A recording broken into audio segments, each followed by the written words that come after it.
Fala, and welcome to the Global Pasifika Success Podcast. I'm Andrew Fa'avali, your host. Every week I'll be chatting with successful Pacific people from across the globe, unpacking their stories and, more importantly, picking out insights, lessons and golden nuggets you can use to live your best life too.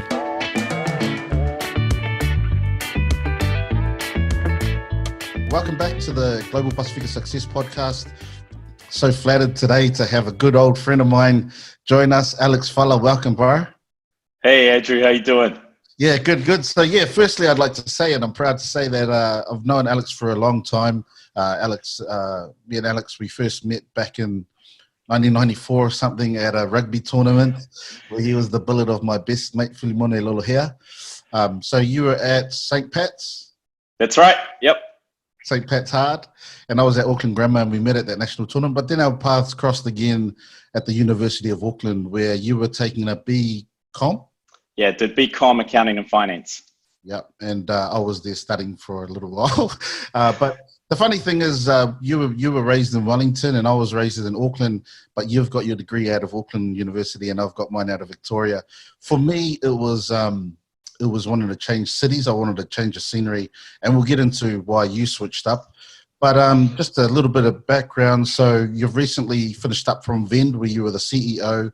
You've also been in leadership positions at Trade Me, McKinsey, Les Mills, and you were also a Rhodes Scholar, the second Pacific Rhodes Scholar. And What a massive success and achievement, man. Congratulations. We're just so proud of you on all those things. And there's many more. Hopefully we'll get to hear about those. But thanks and welcome to the show, bro. Thanks, man. I appreciate that. And it's a pleasure to be here. Cool, man. So let's just go back. So Wellington, you started off in Wellington. Obviously, that's where I first met you when we were 15-year-olds at the rugby tournament. But what was it like growing up in Wellington, and what was St. Pat's like? Because I know it's an esteemed institution down there. Yeah, well, I'll tell you, it goes back even further than that, actually. So I spent my primary school years in Masterton in the Wairarapa. Wow. So that was interesting, right? Because you can imagine there weren't too many Samoans living in Masterton in the 80s. So that was an interesting upbringing. And I moved to Wellington when I was about 10 years old. And then, as you said, sort of had 1 year in intermediate and then went on to St. Pat's. And I often talk, I say I'm from Wellington, and Wellington's where my heart is, and I feel like it made me. Those St. Pat's years were really important to me. So why did you start up in Wairarapa? What took your family to Masterton? Yep. So my dad was working in a bank originally, and he was in Wellington. Then they moved to Palmerston North, which was where I was born, and then they moved to Masterton with the bank. So that's how we came to be in Masterton. Man, your dad's a little bit of a legend, eh? Because he was a really good salesman in the end. He left the bank, and then did he transition into sales? Yeah, that's right. My dad is a bit of a legend. So he grew up in the village of Sasai in Samoa. And legend has it that he was the first kid in the village to get what was school certificate and UE in those days. So actually, I remember going back to the village for the first time and seeing the certificates on the wall and stuff, which was really cool. Yeah. But then so after he left the bank, he got into selling insurance, which was when we were in Masterton. It was actually, sounds strange to say, but it was a really important part of my upbringing as well. I remember they did these. My dad worked for NZI, New Zealand Insurance, and they did these league tables of who the top salespeople were in the country. And you see these league tables, and there'd be all of these European names from Lemuera and Fendleton, these rich suburbs and big cities. And then there's Yole Fala from Masterton cracking the top 10. So so that was pretty cool to grow up with Dad doing that and just kind of stamping his own mark, But sales, that's such a man. And I've had conversations about sales because we're all salespeople. So obviously he was raised in Samoa. Where did he get the confidence to get out there and sell in was English a second language? Yeah, it was. But I mean, to start off with, Dad went to St. Joseph's and Apia, and his nickname there was actually Hamlet because he loved Shakespeare. So he had that sort of dramatism and theatre about him. And then I think it just comes down to hunger, you know. So Dad always had the gift of the gab, but he was also a social person, and you know, super motivated. And you know, sales is a really tough job. You know, I think salespeople probably don't get the respect they deserve. You know, their job, 9 out of 10 people are going to say no to you. And getting out of bed every morning and being successful in the context of a lot of people saying no, I think that's, you know, deserves respect. So let's have a look at his mentality then around, you know, taking no's. What did you learn from observing your old man getting out there and, you know, getting rejected, but still carrying and maintaining that hunger and fire?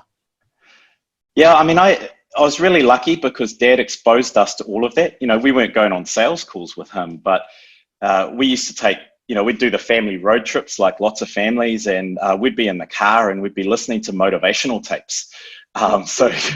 So right from an early age, you know, like, I mean, these days it's kind of the Tony Robbins and the podcasts and stuff, but we had like the cassette tapes that we'd pop in, and, you know, instead of singing songs in the back of the car, we'd be listening to these motivational tapes. So that was cool. But I mean, I remember, so from early on, I learned that your mind was a really powerful thing, and it could overcome a lot of really difficult things that you experience, you know. So two things sort of come to mind when you talk about that mentality. I mean, I remember growing up, and there was this one kind of, you know, there was this framed quote that my dad had, and I might get it slightly wrong. It's etched into my brain after all these years, but it said something along the lines of, whatever you vividly imagine, ardently desire, sincerely believe, and enthusiastically act upon must inevitably come to pass. So that was one thing, you know. It was just that if you really believe it and go after it, you can achieve it. And then the other thing that comes to mind was, I'm not sure exactly what year Dad gave it to me, but he gave me this book. And the book was called Miss Phillips, You Were Wrong. And in the subtitle for the book is A Formula to Handle Rejection. And the story of the book is about a guy called Peter Daniels, who was, I think he had polio when he was younger and got held back a couple of classes. And he had this teacher called Miss Phillips who said that he was useless and would never amount to anything. And of course, by the time he was writing the book, he was driving around in his gold Rolls Royce and had been a massively successful entrepreneur. Yeah. But there were lots of lessons in there, you know, lessons like just simple things around believing in yourself. Even when other people criticize you, they're not God. They're not the final authority on these things. So I think, you know, the successes that I've had, I put a lot of them down to that upbringing and that kind of mental training that I got from really early on. Yeah, it's a funny thing to me because I've known you for a long time, and I remember even at uni, you're really quiet, but I didn't know that there was this fire that was burning inside your belly. And then maybe 5 years later, you were going to England on a Rhodes Scholarship, and then you were CEO and you're coming on TV and stuff. And I was in a journey where I was still trying to learn. And I was thinking, man, this dude, that fire just became an inferno. But how did you keep it kind of like, how did you maintain it? And how did you give off this really, obviously things were going internally and in your brain, you were thinking you had a lot of self-belief, but you were really humble with it. How did you get that nexus? Yeah, I mean, there's a couple of things. I mean, first of all, just some of it's just about context, right? So when we were hanging out at uni, it was in Samoan class, and, you know, we haven't really talked about that much, but of course, you know, that was a context. I didn't speak the language growing up. And so that was a context in which I really did feel like I was a beginner and you know, should be humble, because I was there really to start from the bottom. But the other side, I think, is, you know, like many people say, like, I still feel like I'm part the way on the journey, and I haven't achieved all the things I want to achieve. And you know, no one, even for the things that I did achieve, no one likes a show off, man. And you know, got taught that by my parents, and you know, if you think about the boys at school and stuff, if ever you slipped up on that one, you got told pretty quickly. So yeah, I think it's just part of the upbringing. Cool, man. So then at about 10, you went across the valley and you did 1 year at intermediate and then into St. Pat's. So St. Yep. Pat's is obviously a really important place for you. Yeah. St. Pat's is home for me. When I say I come from Welly, people often ask, what part of Welly did you live in? And my answer is always, well, I moved around, but home for me was with the boys at St. Pat's. My parents had just separated, and so I found a community and a brotherhood there. I'd been this afakasi kid growing up in the Wairarapa, and then I went to St. Pat's, and there was a big island and Samoan community there, which helped me to discover my identity. And it was a school with a lot of spirit. I think a lot of boys' schools talk about the brotherhood there, and at St. Pat's, I've never seen it stronger. I was back at St. Pat's in January to go and sing with some of the old boys to welcome our new rector, first ever Pacific Island rector at St. Pat's. So yeah, still really, really connected to that school. Yeah, it helped to define who I am. So as an afakasi then, in the Wairarapa, was it a bit more stark than it was in Wellington? Yeah. So, I mean, as I said, in Masterton, the way it was when I was growing up, or certainly the way that I perceived it, was, there were the white schools, there were the brown schools, and then there was the Catholic school. And I was one of the brown kids at the Catholic school. I think in my entire time in Masterton, there was like 2 other Samoan families who I came across. We had a lot of, obviously, connections to family and stuff, but in day-to-day life, being an islander was unique. And at times that was great. Certainly, like when Michael Jones came on the scene, he was one of us. But on the other hand, there was racism around. So that was pretty challenging at times growing up. So racism, it always raises questions about yourself and, who are you? What kind of questions are going through your mind or through your spirit through that Wairarapa Wellington kind of phase, and how were they answered? I think you've answered it kind of, but is there anything else about how those questions were answered at St. Pat's? Yeah, I mean, I think those things are a lifelong journey, to tell the truth. Growing up, we loved seeing our cousins on our Samoan side, and just experiencing that side of the culture, of the family, and being part of a big family, and just being in that community. We loved that side, and so I always identified with them. And my family in Wellington, they basically had their own basketball club, All Stars basketball club. So, as I was all through growing up, and particularly as I became a teenager, they had keys to the old Newtown Park gym, and if I stayed with them for the holidays or whatever, like Sundays was, we'd have kongai, and then we'd all have a sleep, and then at about 6 or 7, we'd all go to the gym and run till 11 or midnight or something. So I love that side of things. I think when I was in Masterton and started to experience the racism, for me, I fought against it. I was pretty, I was a kid. I was aggressive. I didn't take it. I think the one time I really got in trouble at school was when I lashed out at a kid because he was bullying me. So when I was really young, there was a special part of me that I felt like I really wanted to represent in the community, which didn't have many island people. Okay.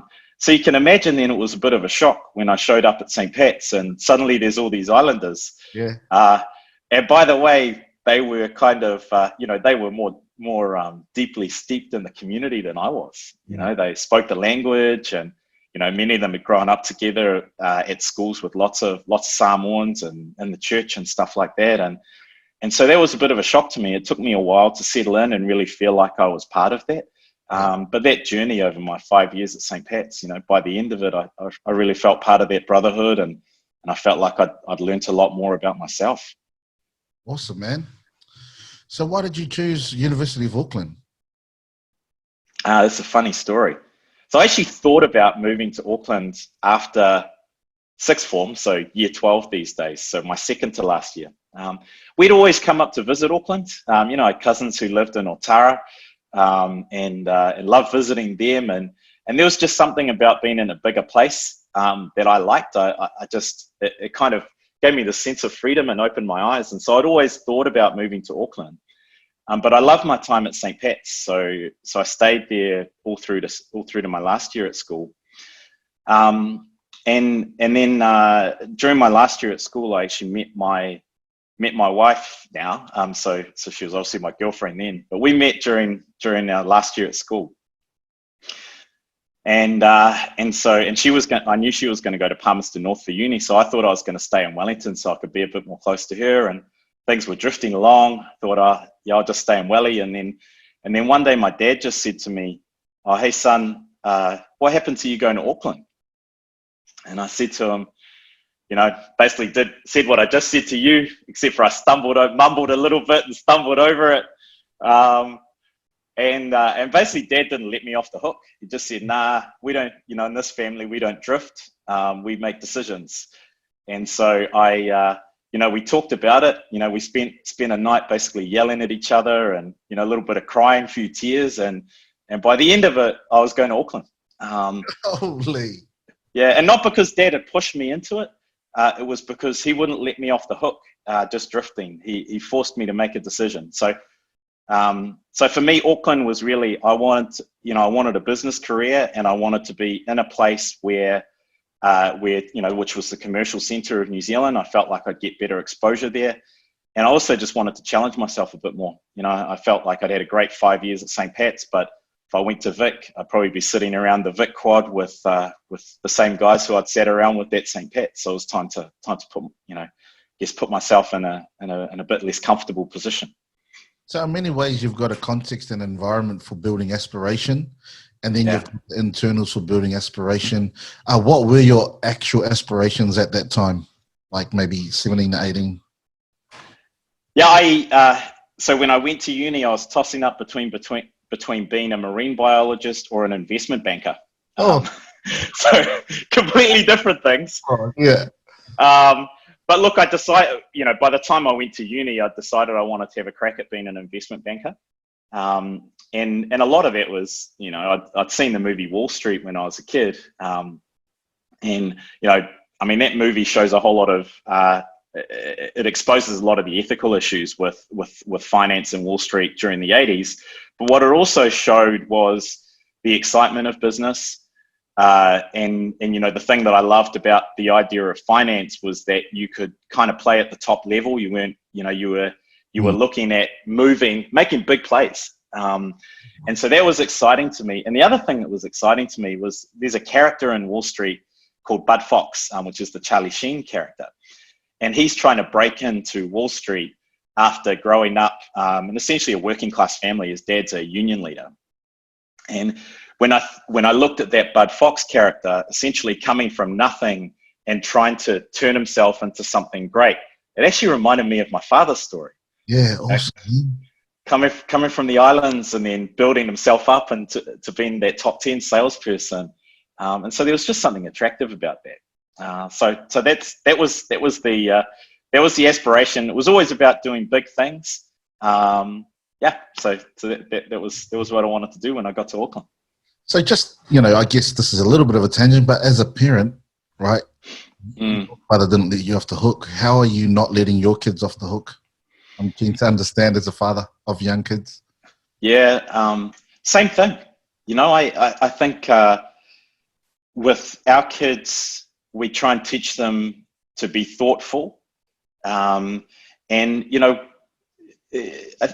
comes down to a lot of the things that I think many parents do, which is we expect them to try their best. We don't judge our children by results, but we expect them to expect the best of themselves and then go after it. I wouldn't describe us as pushy parents, but in fact, my daughter the other day, she came back with her results from her science test, and my question to her afterwards was just, were you happy with that result? And then it was, do you think you reached your potential? I don't feel like I don't need to yell at my kids. I don't need to kind of force them to do homework or anything like that. I think if you trust in your kid's spirit and just ask them the right question, then I have faith that they find it themselves. Man, that's deep, man. And I really love the fact that, we're starting to get into this questions-based culture rather than statements or orders. Because, growing up in a Samoan house or around Samoan families, you often see, do the dishes, wipe the dishes, a lot of and I think it's Oh, because they get that stuff. Don't worry about that. what I freaked out was when I went over and played footy in England, and I had to stay with a New Zealand Kiwi family, and they had a young kid, and he was about, I don't know, about 6 years old, and they would say, "Billy, would you like to help me do the dinner?" And I was like, "What the heck?"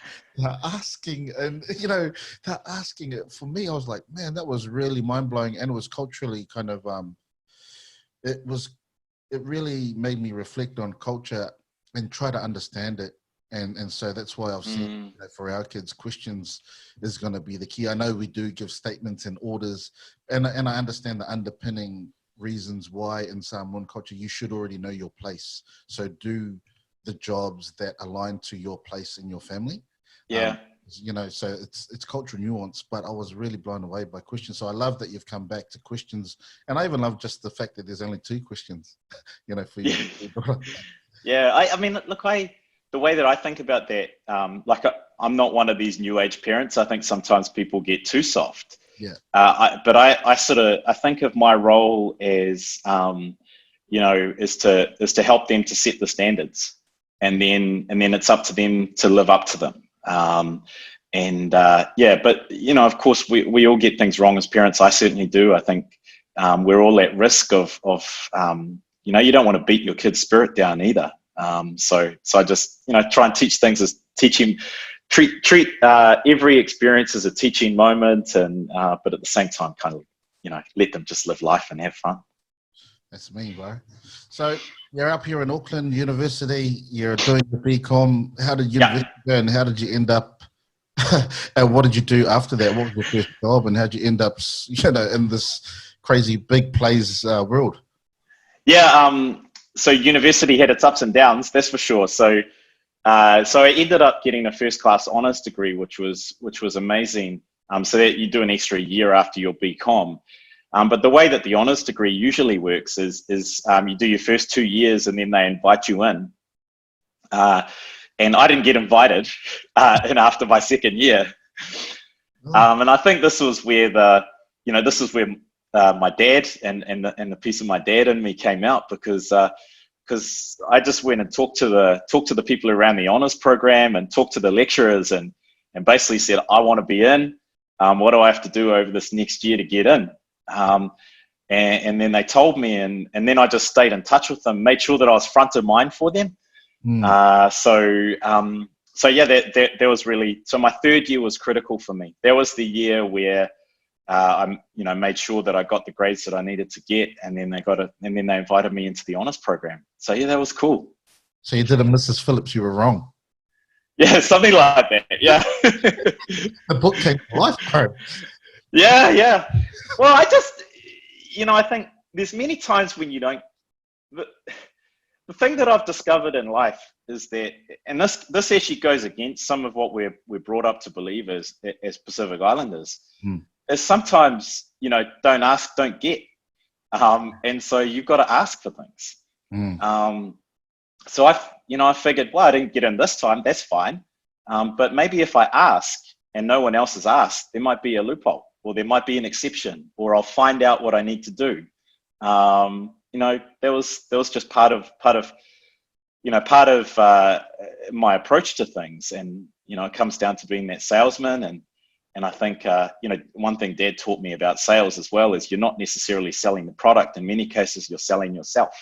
And so I wanted the people who are running their program to see that I was someone worth investing in or worth taking a risk on.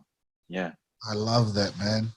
And you're exactly right. Often we sit back and we just accept the marks, or we accept, because even in a really antisocial way over here in Queensland, we've been looking at the, it's really sad to say, but expulsions and things like that. In the regional office, they're saying that if like 50% of parents had actually gone for appeal, it would have been, put out the door, and their kid could have continued their educational journey. But the missing point there is the parents going back and questioning authority and asking the question, is this right? And, they often, which could come down to the fact that we respect authority, but maybe sometimes to our detriment. Yeah, I think people are confused. They think that there's only two ways to behave. One of them is passive and the other one's aggressive. Awesome. And I think that there's a middle point in between where you can be respectful and assertive at the same time. And sometimes we don't ask for what we want because we're brought up to be passive. And sometimes we don't ask for what we want because we're scared that someone will see us as aggressive or disrespectful, and we don't want to be that. I just think if you ask people politely and respectfully and in an open-minded way, you'll be surprised what you can get. It's true. And I was just talking to Lucan, who's a Wallaby, and he's a young dude. So I was asking him about, the youth culture at the moment. And he was saying, sometimes we're so passive until a point where we just become aggressive. And then, the outside world just sees that. They don't see the journey of the passiveness. They just see, oh, this dude's aggressive. So it's good to have that middle point and see we can actually behave in another way, and that will be a healthier process and give us healthier and better outcomes. In fact, as we're talking about this, can I give one financial tip to whoever's listening? Go hard. If you're going to get a mortgage for a home, never accept the headline rate. Awesome. Ask for a discount, because generally, if you ask, you'll get it. I've never paid the full headline mortgage rate. Simply by asking. Absolutely. Awesome. Even in that, hey, I don't want to. So hopefully, if someone didn't know that, I might have just saved them thousands of dollars, and they could spend that on their kids or enjoying their life better rather than paying it to the bank. Awesome, man. Yeah, because even the fact that sometimes we're loyal to the banks that we've been banked with for ages, man, they're not loyal to us. Yeah, that's business, man. Yeah, that's business. So let's start moving into business, man. So you got your honours program. What did you come out to do out of uni? Yeah, so I mentioned before that I was really attracted to the idea of investment banking, but while I was at uni, I discovered that there was this thing called management consulting. And management consulting had a lot of the things that I loved about investment banking, but it was more about helping companies to get better as opposed to just buying and selling companies. And that fit really more with my ethos. I mean, as well as the things that I mentioned, the sales side of what I grew up with, I also grew up in the Catholic Church and having a social conscience and all of those things. So I was more about trying to help people get better. And I discovered management consulting, and particularly an organization called McKinsey. Lots of people wouldn't have heard of McKinsey, but most of the time McKinsey's the preferred employer for Harvard MBA grads. And I was fortunate to be offered a position there, and that at that point that was a real dream. And McKinsey exposed me to so many things. Like, I'm sure we'll talk about the Rhodes at some point, but I never would have got the Rhodes Scholarship if it wasn't for McKinsey. I never thought that I even had the opportunity to apply for something like that. And then I showed up at McKinsey, and there were 12 consultants in the Auckland office, and 3 of them were Rhodes Scholars. And one of them was a guy called Andrew Grant, who was running the office. And Andrew said to me during my interview, you should think about applying for a Rhodes. So there was a big, McKinsey was great in itself, but it was also a big part of the future journey that I was going to go on. But even how cool is it that you're rubbing shoulders with all these really elite people? Yeah, it was an eye-opener, man. It was an eye-opener. Like I'd never been, I think, when I went through grad recruitment, I'd been overseas twice in my life. I'd been once to Brisbane, Expo 88, which I think were for our generation, lots of us, there was our only time we went overseas. Yeah. And then I was privileged. My uncle took me to South Africa when I was at uni, but I wasn't a worldly person. And then I go to McKinsey and had that experience. And there were so many amazing people, and every time we did a project, we'd get on the phone and talk to someone who'd done something similar around the world. And it just opened my eyes to what world-class looked like, and that maybe I could be that. Man. So from McKinsey, their mission is to make companies better. What are some of the underpinning principles of making companies better? Yeah, I mean, they wouldn't phrase it like that. I think I can't remember the exact mission, but it's something along the lines of sustained client impact. Um, so yeah, you know when you go to McKinsey, you're learning about both the analytical side, so the thinking, Yeah. you know, so whether it be numbers or more qualitative analysis, but then you're also thinking about the influence of people influencing clients so that they will actually get benefit from your recommendations. So there's both of those sides to it. But really, what makes McKinsey stand out is they're a values-driven organisation, which lots of organisations say they are, but most of them are not. Most organisations, when it comes down to it, they will compromise their values for commercial gain, or just their values aren't deeply embedded within them. But I think at McKinsey, they were a very values-driven organisation. What are some of the things that helps them or allows them to manifest their values? Like, is it in decision making and boundaries? And how does every part of the organization pick up the values and live by them? Yeah, I mean, I think ultimately, of course, they do all the things that many organizations do, like they're written down and all of that. But ultimately, values come down to living them, and everyone in the organization living those every day and modeling them. So I'll give you one example. One of the McKinsey values that I always loved was the obligation to dissent. And what that means is that if you believe that the team is getting the wrong answer, then you have an absolute obligation to speak up. Not the opportunity to speak up, the obligation to speak up. So what that means is if you don't speak up and then the wrong thing gets recommended, then you're responsible for that incorrect recommendation. Now that sounds quite logical, except when you think about that applying to, me, snotty-nosed 21-year-old coming into the organization and then dealing with, really titans of business within the organization, people who have been senior partners for 25 years, and them expecting me to live that value as well. It's super powerful, and I think very few organizations are able to achieve that. Man, that makes me think about, because this is a podcast about Pacific success, and I think, when I think about the blessings and talent that we have, and often it's marginalized, but there's an opportunity to bring it into mainstream. People come to me and say, "Hey, man, I want to do this and I want to do that. I think I've got experience that can help others." And I basically say to them, it's not actually a choice that you have. You have the obligation and a duty to take that to market or take that to the community. You can't sit back and say, "I think I've got this and it can help people." You have that obligation. I feel like that's a really important point for people who are sitting on their, silence is or apathy sometimes. Well, I think apathy is the opposite of courage, and be silent, and silence is apathy, and then it does lead to broken deals and hugely negatively impacting outcomes on a bottom line, but also on humanity. Yeah.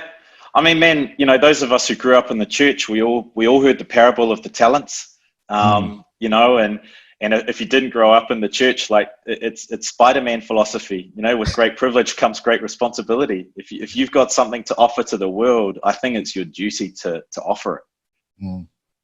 Any other insights or really special moments at McKinsey? Oh, yeah, tons. Actually, I'll tell you about one of the biggest learning experiences I had was in my second stint, so after I went to Oxford, which was an experience with failure. So again, I've had the privilege to do some cool stuff in my life, but there's been plenty of failures along the way, and one of them happened in my second stint at McKinsey.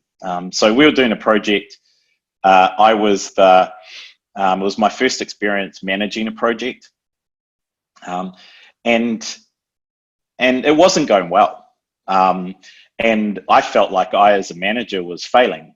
And so I got into this spiral of I would fail, and then I would work harder to try and fix the failures.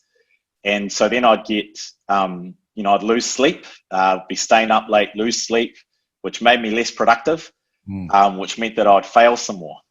And I just got into this spiral that I couldn't get out of. And the thing that and the answer to that, by the way, was I just should have asked for help, and stop trying to do everything myself.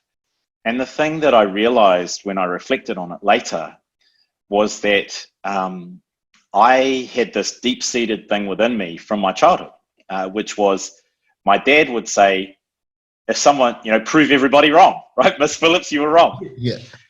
And the way that if anyone tells you can't do something, prove them wrong. Yeah. But the way that I had internalized that was if something was really hard, then I just needed to look within myself and I'd find the answer. And the thing that I discovered was that sometimes everyone reaches their limit of what they can do as an individual. And the way that then you expand what you can do is by, asking for help or working with a team. But it was something that I had to have that experience of failure to really break that. And now when I think about it now, I was in my mid-20s when I had that experience. And now I'm grateful for it. It was excruciatingly painful at the time, but just the opportunity to break that negative habit and philosophy that I had while I was still relatively early in my career has served me so well for the future. So how did that situation come to an end? Was it either an internal combustion or external combustion? What kind of happened? Well, ultimately I ended up rolling off the project. And so, but I had to go back and, lick my wounds and, clearly, my performance evaluation wasn't fantastic after that project. And so I had to work my butt off then to kind of get myself back in the right place. I appreciate the honesty and the honest reflection and sharing it.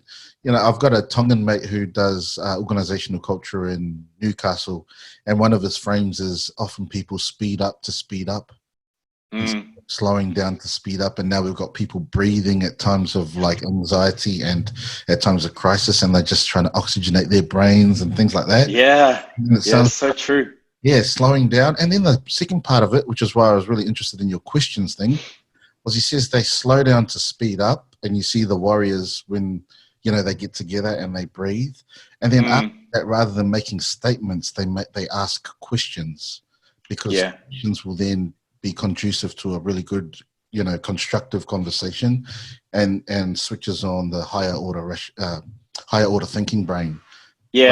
Blame.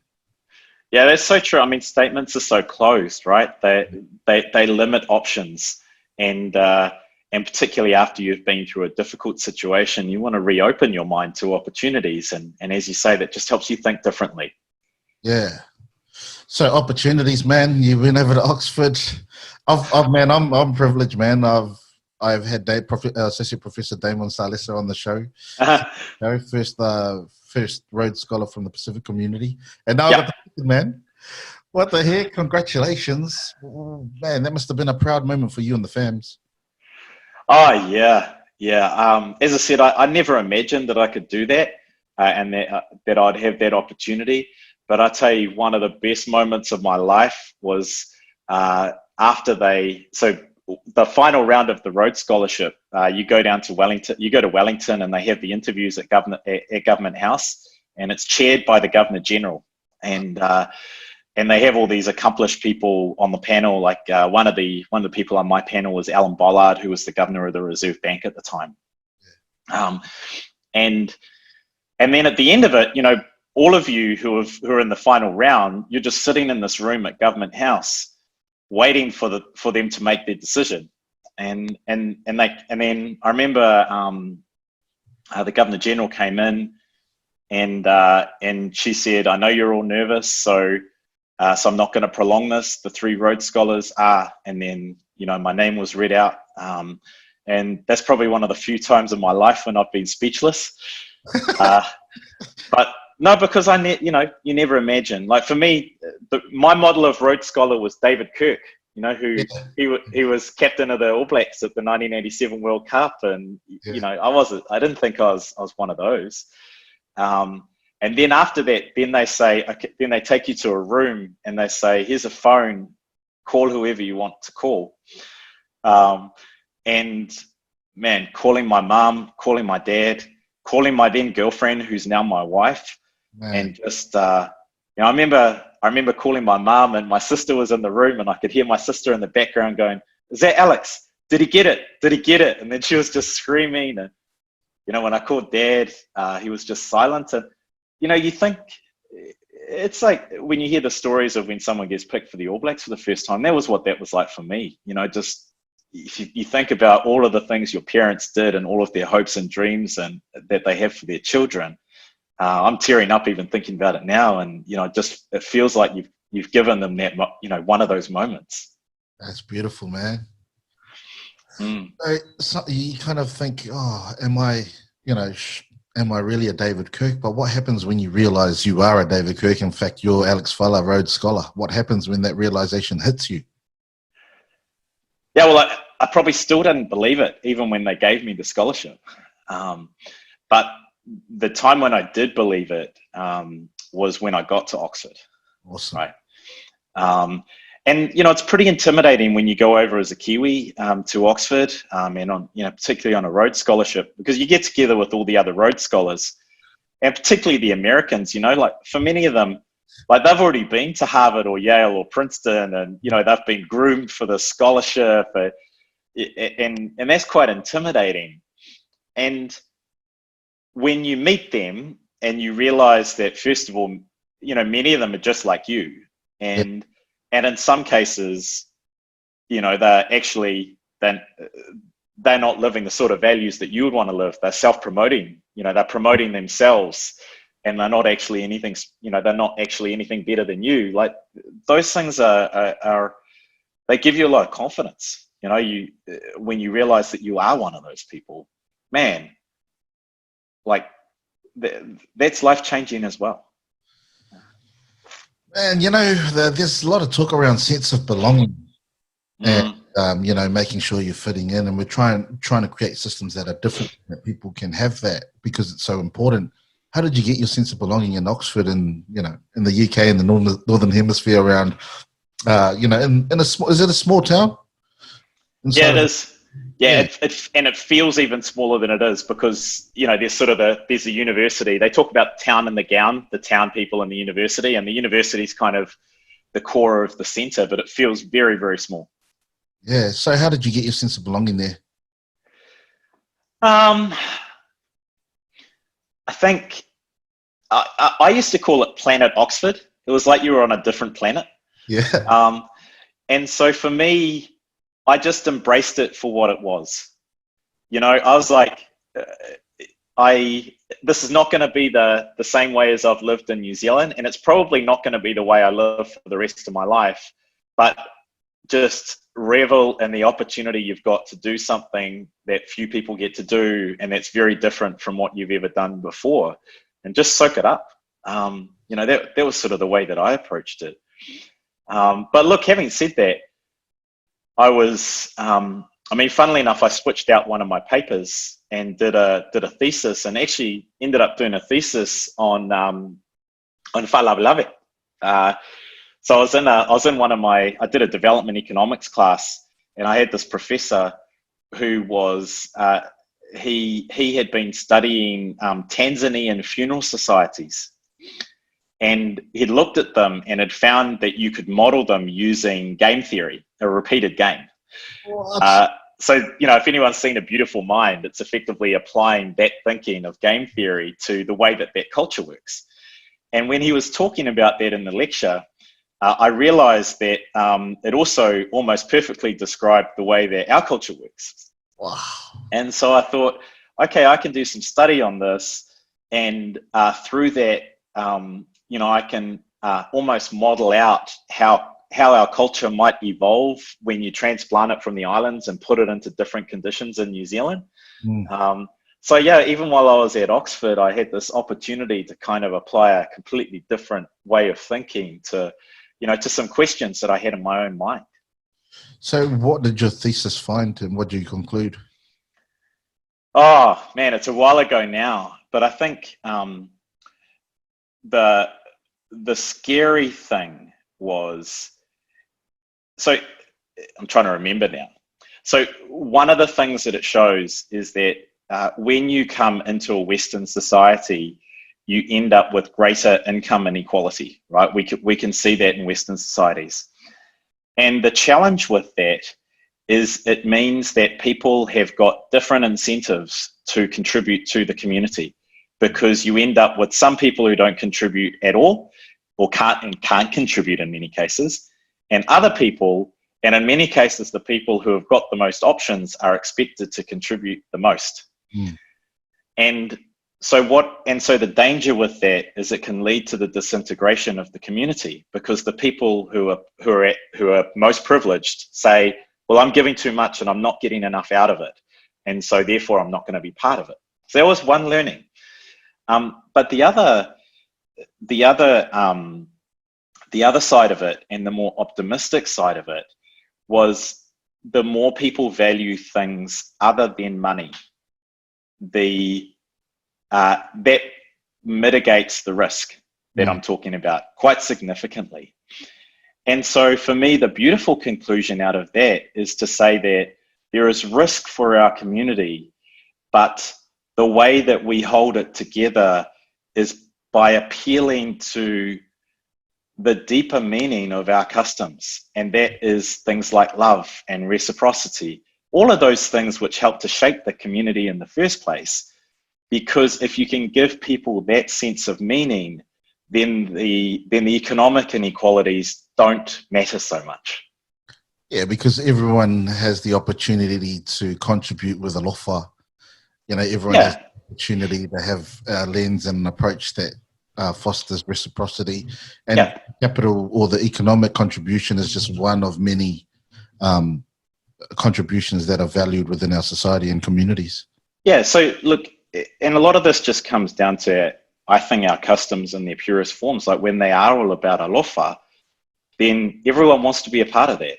It's only when they kind of get bastardized for in many cases financial gain or someone's status within the community that then ends up pushing people away. Awesome, man. And I think where we're kind of missing it maybe is communicating to our younger generations what does lie beneath the practices and the protocols, and why we give money and why we say it out in church and stuff like that. It's been planted from overseas, but it just makes sense though if someone gives you a gift that you acknowledged it. But that hasn't really worked well in the church situation, where now it's become a competition of who gives more and who's more. Who's more. And look, there's different conditions in Western society, right? Like in the communities which, where these customs were founded, they were, you gave what you were able to give. There was no access to credit, right? And we see in many of our societies that now people are pushed to give a lot and they've got access to credit. And in many cases, that gets them into trouble later on, right? So it's just different conditions, challenges, cultures in different ways, and they've got to evolve and grow. Awesome, man. So the Rhodes Scholarship, you do how many years there? 3 years? I did 2. 2 years, a thesis in 2 years, and then you come back to McKinsey. Yep. What made you leave McKinsey? Because it's such a reputable place. What made you leave there? Yeah, there were a few things. One was, and probably the most important one, was I had my first child. Awesome. And I was traveling a lot. I think in my last 2 years at McKinsey, I was officially living in Auckland, but 18 months of it, I was traveling back and forth to Australia every week. Yeah. I had my first child, and I wanted to spend more time with her. But I'd also worked out that I wanted to, I wanted to be a decision maker rather than an advisor. That was where I saw myself long term. And so that was part of the shift as well. So, because you've been in leadership positions, decision-making positions across Vend, across Les Mills, and across trade and others? Yep. So those were probably the three big ones, and then I had a short stop at Orion Health in there as well. So let's talk about leadership. And I'm really interested. You know, these are massive companies. I want to know, how do you keep your mental capacity, or how do you keep sharp when there's so many decisions to be made? Oh yeah, that's a tricky question. So your question's sort of around how to stay focused when there's so much going on. So many competing things, and you've got elements of the business that might not be in your scope, but you've got to be across them. You've got to be across much at the top of the chain. How do you choose, prioritize, and then how do you stay sharp around those decisions? Yeah, so it's a few things. So one thing I would say is you have to be a student of your craft and a student of your own business. These are all the things which mattered for me, right? Other people handle it in different ways. Cool. And so what that meant was I was always trying to get better at what I did and get different perspectives. And with respect to our own business, you know, for better or worse, it was all consuming. You know, I would have thoughts at 11 o'clock at night about the business, and then just couldn't resist but to, you know, get out the laptop and you know, I cared that much about what I was doing. So that's one thing. You really got to be a true student and really care. Yeah. I think the second thing actually comes back to some of the stuff you were talking about earlier. You can choose your operating style. And my choice was that, particularly as a CEO, you know, some people fill their time with, they fill their diary with meetings, and they get energy out of feeling like they're doing stuff. I had a different philosophy. My philosophy was, as a CEO, most people, everyone in the organization is closer to what they're doing than I am. They should know what they're doing better than I do. And the main thing that I can offer is perspective across all of them and how they all fit together. And to get that perspective, I have to take a step back. I can't fill all my time with days. I need to have, you know, my big value add is that additional perspective across all of those pieces. And it might come down to 3 or 4 decisions I make in a year, as opposed to, and, you know, of course there are tons more decisions to make than that. Yeah. But I think in many cases, you know, people just allow themselves to get busy and carried away by the momentum rather than thinking about the way that they actually add value. So that's probably the second thing I'd say. And then the third one comes down to training yourself to perform under pressure. And, you know, there's been a lot of work on this in the sporting realm, and increasingly we're seeing it in business. But, you know, ultimately, you know, you hear it, the All Blacks talk about this a lot. Like, they talk about the red head, the heat, and they talk about the blue head, the cool. Terry Evans, who wrote a great book, and Gilbert Enoka brought that stuff in, and I think that's right. So you need to have that fire in you, and at the same time have a cool head. And the way to do that is, you know, you have to be training your brain at the same time as you're working on the business. Man, so your approach is really humble. It's a really humble one to say, oh, they've got all the power, they've got most of the knowledge around what they do. My value add is to step back. Do people take to that leadership style? Because usually we've got these authoritarians coming in and telling us what to do, and we know that that's a humble and probably a better style of leadership. But sometimes people want that authority. Is that what you found in your organizations, or do you recruit for people aligned to your ethos? Yeah, I mean, we're trying to recruit for people who are creative and show initiative. They act as if they're owners of the firm. That was sort of the approach that we took at Vend, and I think many businesses these days need that. And I think, you know, certainly the research that I've read suggests that it's only in certain contexts that people want to be told what to do. Yeah. Most people actually, you know, like there's Dan Pink stuff around autonomy, mastery, purpose. Most people want a bit of freedom. And they just, at different stages in their career or on different tasks, want a bit of guidance. So yeah, people did take to that. I mean, I always, you hear all these analogies. One of the big light bulbs for me as a leader was when I realized, you know, if we use a sporting analogy, when I first became CEO, I thought that I was the captain of the team. And then I realized one day that actually most of my job is to be the head coach, right? I don't actually get to take the field for many plays. My job is to pick the right team, is to set the game plan, it's to nudge people, it's to drive a performance culture, it's to make people feel like you care about them so they feel intrinsically motivated. It's all of those things. So yeah, so I always felt like the thing that evolved is most of the time I was head coach, and then every now and then I was the executive chef in the kitchen on specific things, right? So it ain't leaving the kitchen unless it meets my standard. Right? So getting that balance right between when you're head coach and when you're exec chef, I think that's a challenge. There was always a challenge for me, and I think it always will be. You got to put down the footy ball and then pick up the apron. But where do you think the intersection is, or where do you think the opportunity is for our communities from the scope, or from the places that you've been in, all these fields that you've been in, business and then leadership and executive leadership? What are some of the learnings that can help our community and where we're at? Yeah, so let me say a few things. First of all, when you get to the top level of anything, it's all about people leadership, right? So the best leadership training I did probably in my entire corporate career was coaching my son's rugby team. Awesome. Yeah. And I started coaching them when they were in under nines, 8 years old, and you realize that trying to get 8-year-old boys to play to some form of game plan, have fun, and not do anything that's going to embarrass their parents behavior-wise.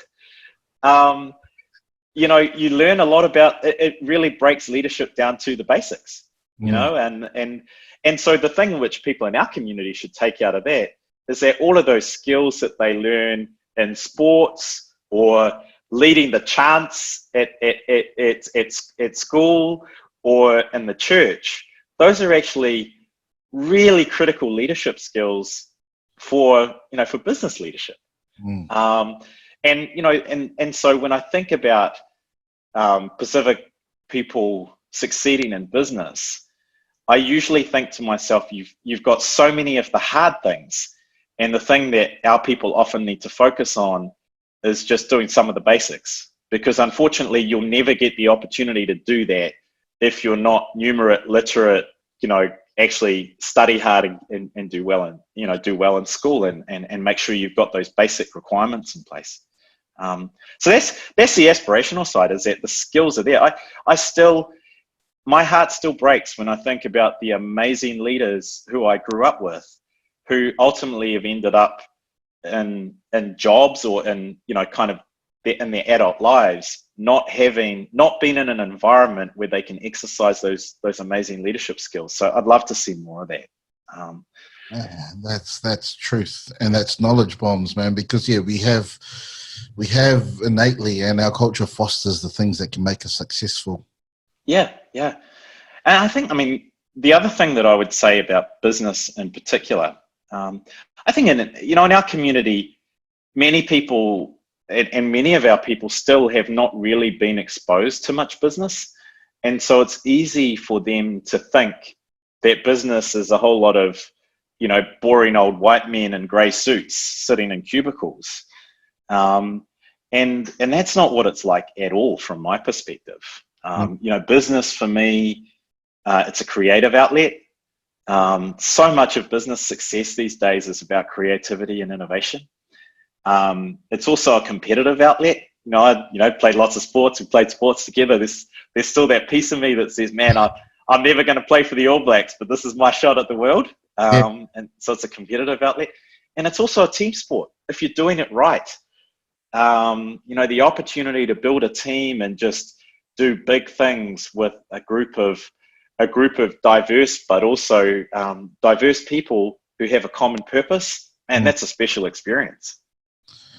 I love your reframe of business, because I think that a lot of us, and me included, I was brought up hearing, money is the root of all evil, when that was actually not what that was saying.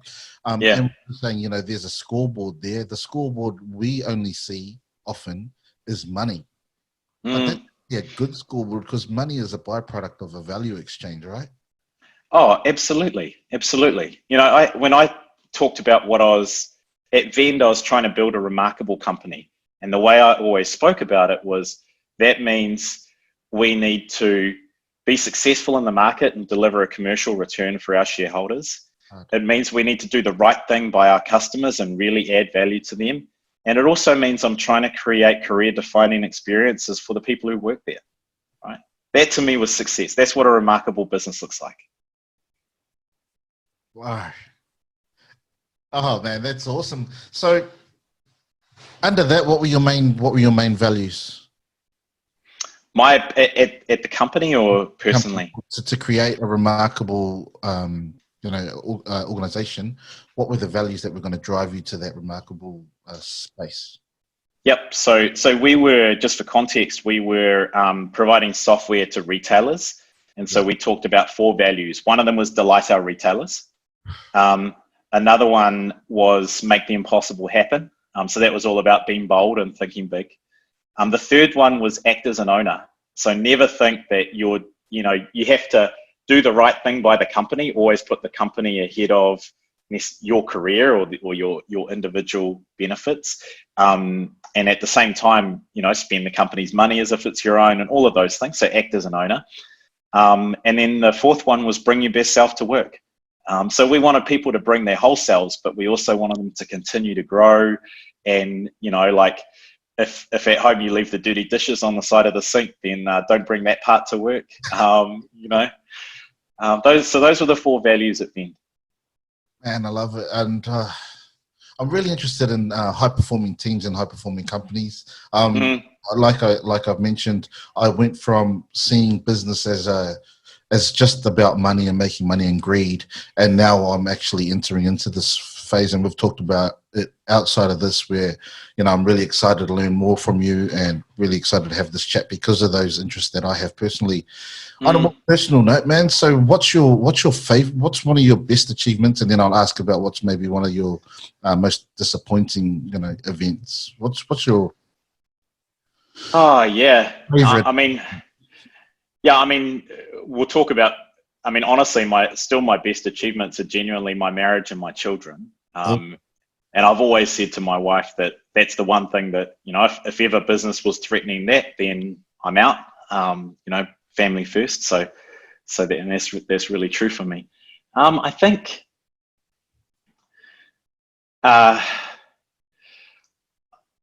in terms of business, it's really hard to look past the Rhodes Scholarship at an emotional level, but ultimately that was an opportunity rather than achievement. That's the way that I think about it.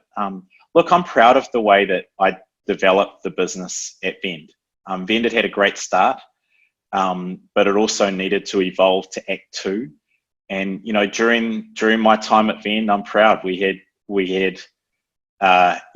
amazing growth. The business became financially a lot stronger.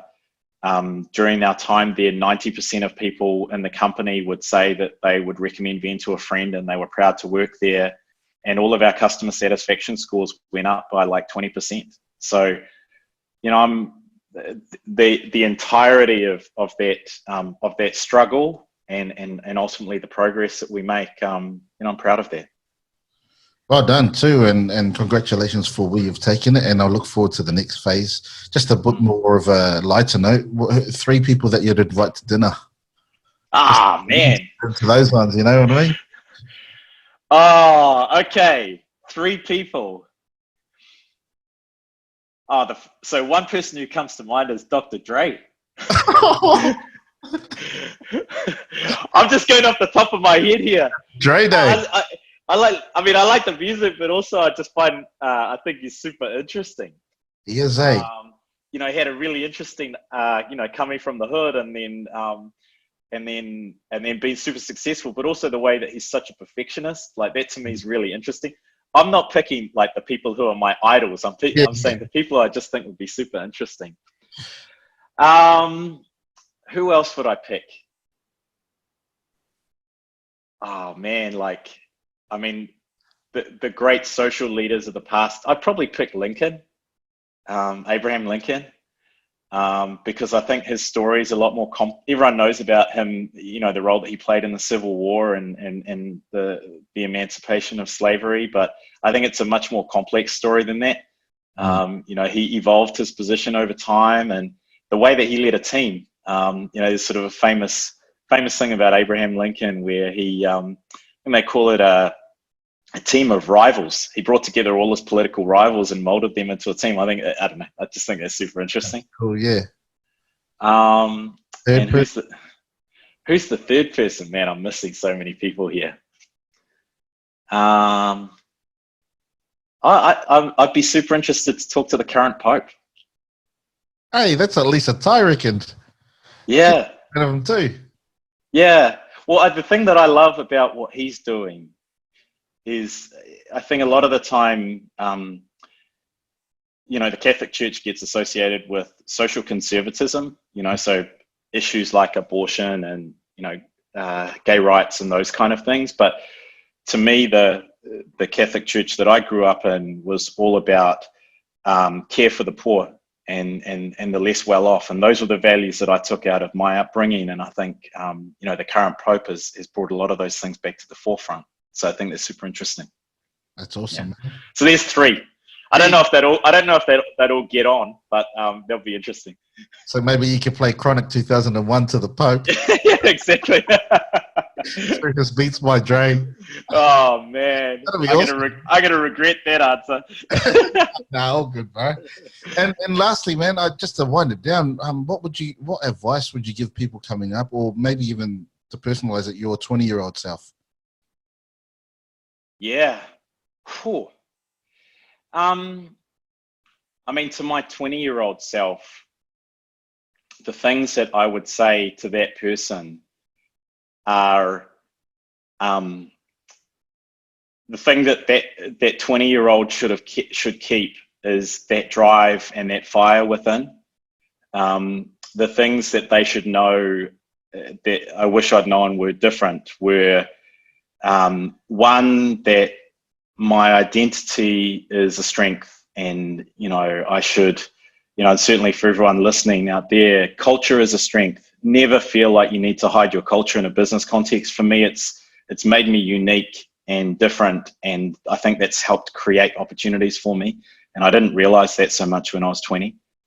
I think, and then the other thing I would say is smell the roses a little bit and take your time, because life is actually quite long, and you can't always force it, right? Sometimes you just got to wait for the right waves to come along, but keep doing the right thing and keep living your values, and eventually opportunities will come. And as long as you're on the lookout for them, you'll have success. That's mint, bro. I really appreciate your time. I think you're a super smart guy, but you're also deeply caring, and you're very humble, and you live out the values that have been fostered in you from your family. Obviously, your family is a massive support network, and they've nurtured you to where you are. Not only your family that you've come from, but also it sounds like you've been in a relationship with your wife for so long, since high school, and you're still, you know, battling through this life together with your children, and you're still tight, and you're still putting each other first. So, man, this is just such a great role model for so many different things, business-wise, identity-wise, family-wise, values-wise. I think there's a lot of gems that you've dropped, and I've learnt so much. And yeah, I just really appreciate you taking time out of your day to have this chat. Just probably a last question: what's next for Alex Fala? I'm just beginning, man. So look, I still want to get back. You know, at some point I'll jump back into a business. It might be one that's there right now. It might be one that I start. But I've still got big aspirations. I think we as a country in New Zealand, we need more successful businesses, and that's how we create jobs and create prosperity. And I want to be part of making that happen. Awesome, man. Thank you so much. I know that whatever you take up will be successful, and I know that, you know, you'll take successes out of the learnings and the so-called failures that you might have. But I just love how you deal with the achievement side, and also the challenging times that you've had in your life, and you've been reflective, and you've handled them as if it's part of a journey, not a moment that is defining your whole life. So Thank you, bro. Nah, thanks for having me on, man. It's been a privilege and a blessing. Thanks, man. All right.